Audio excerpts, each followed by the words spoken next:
खबरों को जानते हैं विस्तार से। गिरिडीह में जैन धर्मावलंबियों के विश्व प्रसिद्ध तीर्थ स्थल मधुबन स्थित पारसनाथ पर्वत पर आग लगी है। इसे बुझाने के लिए गई वन विभाग की टीम खुद आग के बीच फंस गई, जिसके बाद टीम का रेस्क्यू कर उनकी जान बचाई गई है। जैन तीर्थ क्षेत्र कमेटी के प्रबंधक ने बताया है कि वन विभाग की टीम के जंगल में भटकने की जानकारी मिली थी। ये टीम जंगल में आग बुझाने में रात होने से रास्ता भटक गई। आपको ये बताते चलें कि पारसनाथ पर्वत पर असामाजिक तत्वों ने आग लगा दी है, जिससे पारसनाथ पर्वत धू-धू कर चल रहा है। एक्सक्लूसिव तस्वीरें आपके टीवी स्क्रीन पर देखिए। ये वो पारसनाथ पर्वत का इलाका है जहां पर आग लगी हुई है और असामाजिक तत्वों ने ये आग लगाई है।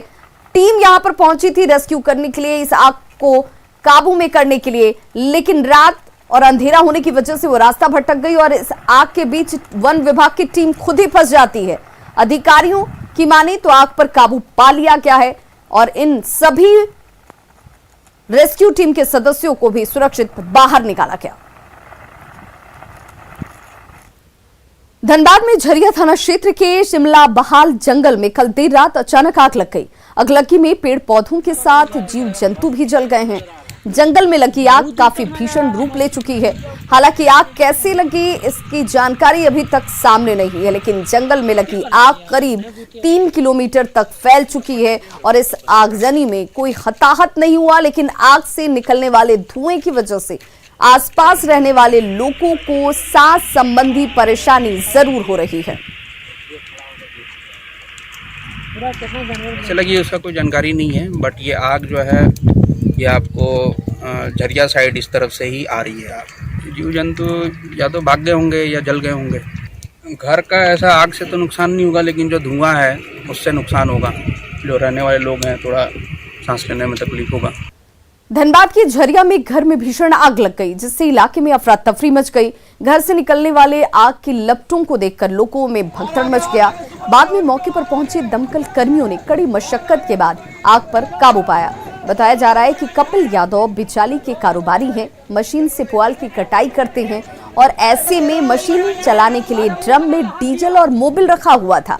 घर में गैस सिलेंडर में लीकेज होने पर यह आग लगी, जो डीजल रखे हुए ड्रम तक पहुंची और उसके बाद देखते ही देखते आग ने भयावह रूप ले लिया। इस अगलगी में 2 लोग झुलस भी गए हैं। वहीं घर में रखा हुआ सारा सामान जलकर खाक हो चुका है। 2 तस्वीरें आपके टीवी स्क्रीन पर इस वक्त। आग की लपटों को देखकर इसकी भयावता का अंदाजा लगाया जा सकता है किस कारण घर में रखा हुआ सारा सामान जल चुका है। 2 लोग इस अगलगी में झुलस भी गए हैं और दमकल विभाग की टीम जब यहां पर पहुंची है तो काफी मशक्कत के बाद आग पर काबू पाया गया।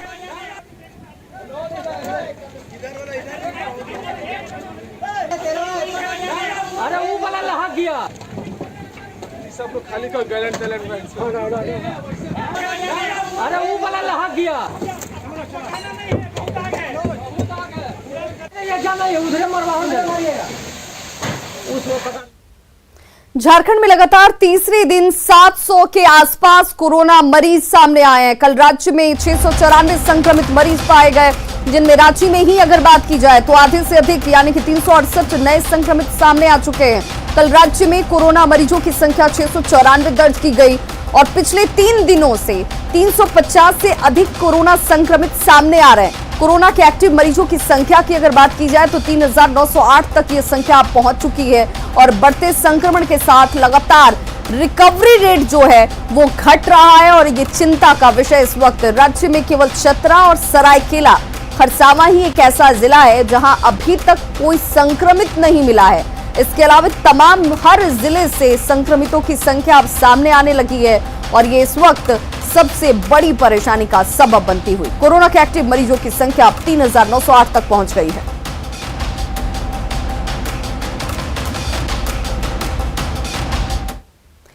लगातार तीसरे दिन मिले करीब 700 संक्रमित राज्य में अब तक सामने आ चुके हैं और आंकड़ों के जरिए हम आपको बताने जा रहे हैं कि इस वक्त क्या हालात हैं।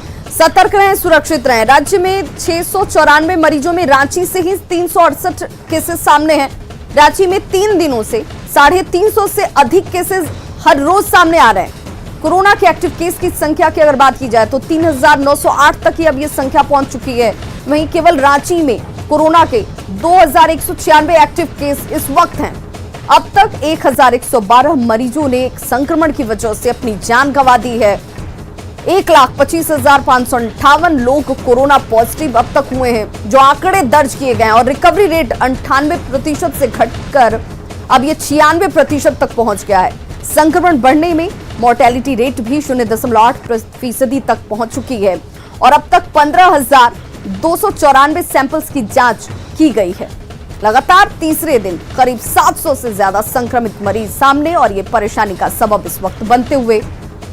और ऐसे में इन आंकड़ों के बाद आपको सतर्क रहने की जरूरत है। मास्क का इस्तेमाल कीजिए, सोशल डिस्टेंसिंग का पालन कीजिए, क्योंकि यही वो एक कारगर तरीका है जिसके जरिए आप अपना और अपनों का ख्याल और उन्हें सुरक्षित रख सकते हैं। झारखंड में कोरोना की रफ्तार थम नहीं रही है। बीते 24 घंटे में 694 मरीज सामने आए हैं, वहीं एक मरीज की मौत हो चुकी है। और देखिए ग्राफिक्स, इस पाई चार्ट के जरिए आप इसके संक्रमण की रफ्तार को समझ सकते हैं।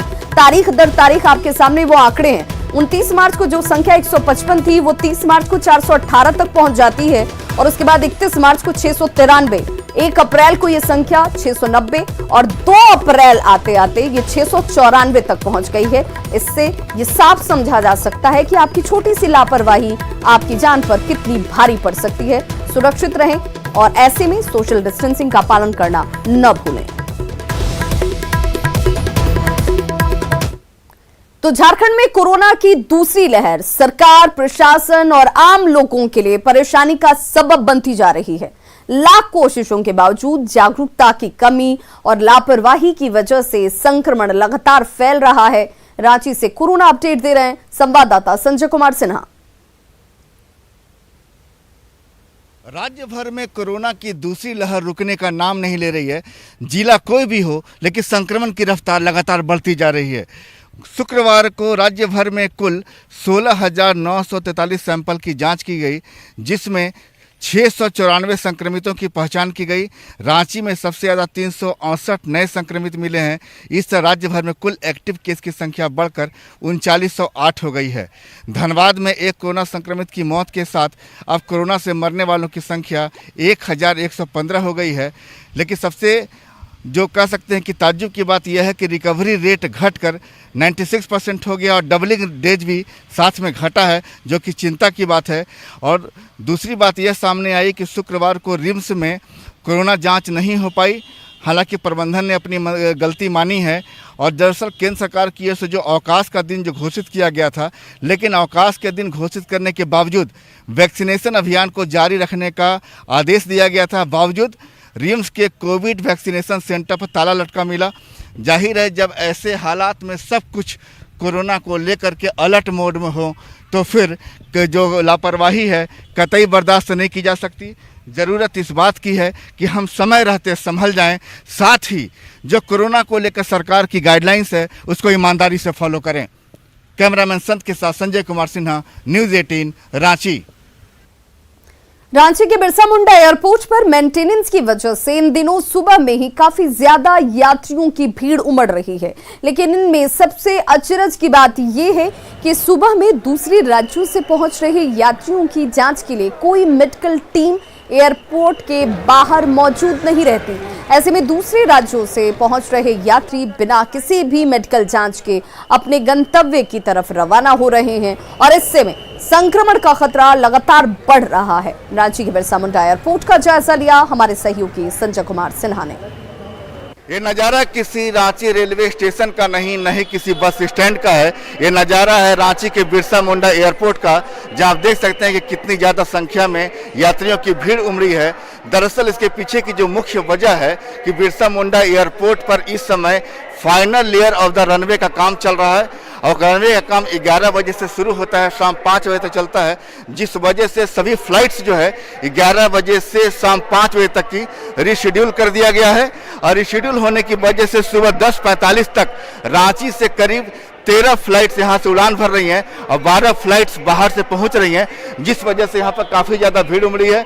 जो लोग यहाँ बाहर निकल रहे हैं उनके लिए यहाँ पर नियम है कि मेडिकल टीम उनकी जांच करती है। लेकिन आप देख सकते हैं कि एयरपोर्ट के बाहर जो मेडिकल टीम की मौजूदगी की व्यवस्था है, यहाँ कोई मेडिकल टीम नहीं है, जिनका काम है कि बाहर से, खासकर मुंबई या दूसरे राज्यों से जहाँ संक्रमण ज़्यादा है यात्री आए। चेन्नई से आ रहा हूँ एक्चुअली। काफ़ी ज़्यादा कोरोना फैला है। हाँ काफ़ी। जांच कराया नहीं, एक्चुअली मेरे फादर की ट्रीटमेंट चल रही थी CMC वेल्लोर में, उसी के सिलसिले में गया हुआ था चेन्नई। जांच आपने कोरोना की कराई हो?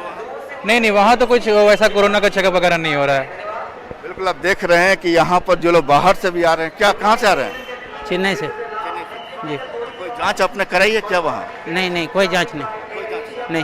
तो लोग जहाँ से चल रहे हैं वहाँ भी उन्होंने कोई जांच नहीं कराई है, और ना ही यहाँ पर रांची एयरपोर्ट के बाहर ऐसी कोई जांच की व्यवस्था है यात्रियों के लिए।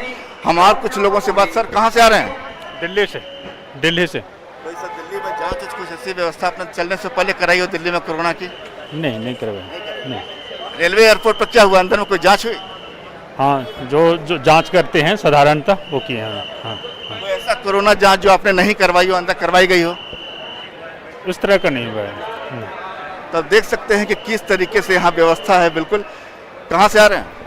दिल्ली दिल्ली। तो जांच करवाई है दिल्ली में कोरोना की चलने से पहले? नहीं।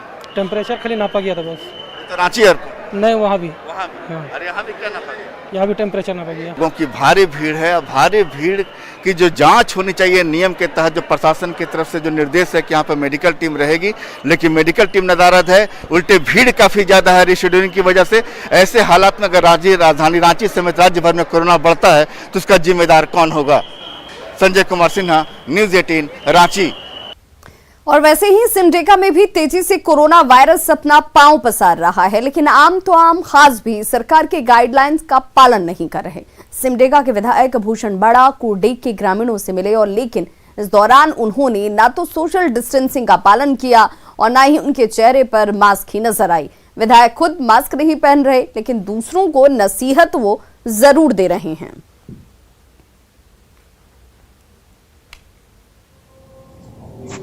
आज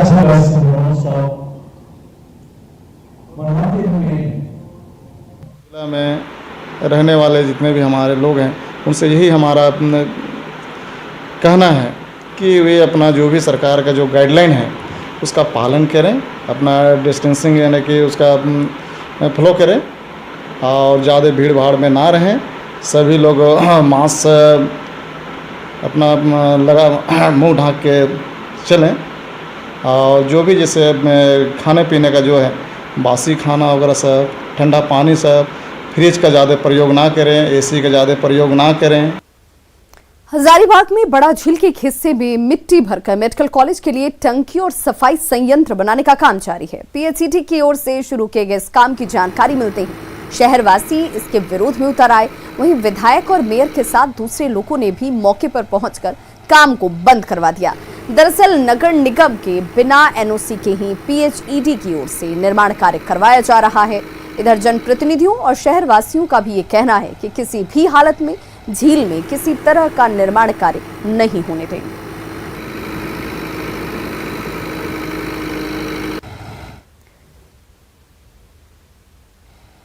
गुमला के तुरीबीरा गांव में खेल में एक बच्चे की जलने से मौत हो गई। दरअसल 3 साल के बच्चे ने सूखे पत्तों के ढेर में माचिस जला दी और इसी दौरान पत्तों में लगी आग की लपटों में वो खुद ही गिर जाता है।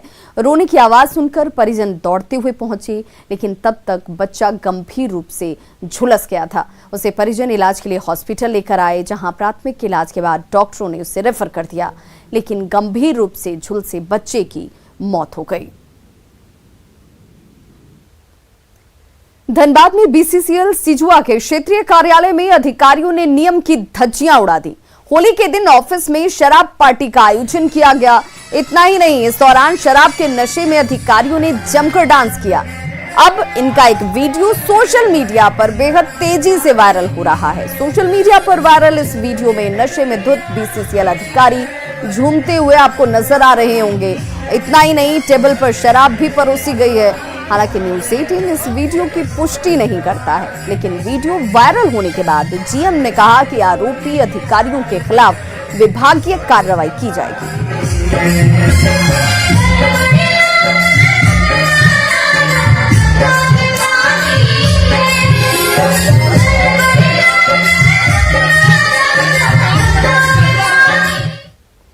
झारखंड से बिहार और हरियाणा तक फैले शराब के अवैध कारोबार पर नकेल कसने को लेकर उत्पाद विभाग गंभीर है।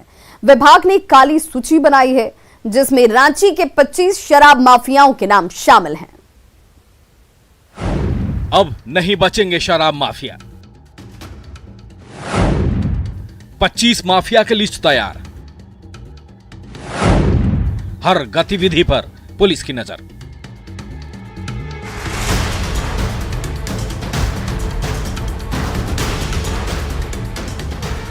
झारखंड में शराब के अवैध कारोबार पर नकेल कसने के लिए उत्पाद विभाग ने काली सूची बनाई है, जिसमें 25 माफियाओं के नाम हैं, जिन पर नकेल कसने के लिए न सिर्फ उनकी गतिविधियों पर नजर रखी जा रही है, बल्कि उन्हें दबोचने के लिए 2 विशेष टीम का गठन किया गया है।